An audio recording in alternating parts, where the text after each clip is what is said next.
peptide, a GLP, right? It lasts just a second. So what it's doing is it's helping that GLP to kind of work longer and harder. That hormone regulates our blood sugar, appetite, digestion.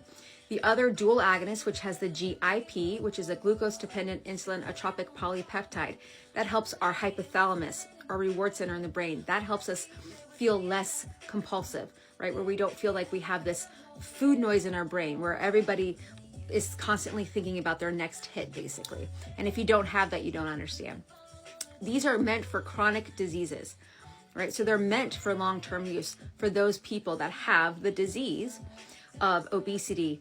They've been indicated for heart disease, kidney disease, obstructive sleep apnea, fatty liver, and so much more.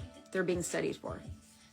So these are meant for long-term use. If you truly have a disease like I do, the disease of obesity, insulin resistance, polycystic ovarian syndrome, right? The genetic component of being overweight. My father was extremely heavy.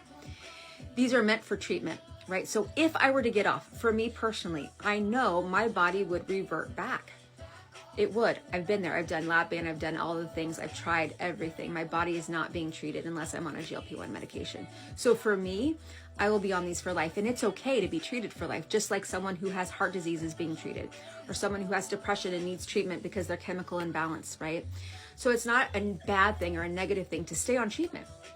Now, if it's something that isn't very, you're not very metabolically challenged, then maybe doing this for a little bit of time, and then of course working on your habits will keep you fine if you get off. Healthy habits need to be created from the very beginning, regardless if we're on this medication, right? I mean, that's obvious. We need to make sure that we are always trying to build muscle, right? Keep our muscle. If we don't, we lose our muscle and metabolism goes down. We need to stay strong to live long. Key. Right? But we also need to make sure we're fueling our body with good, proper food, making sure we understand what carbs work together with proteins and fiber and all of these wonderful things to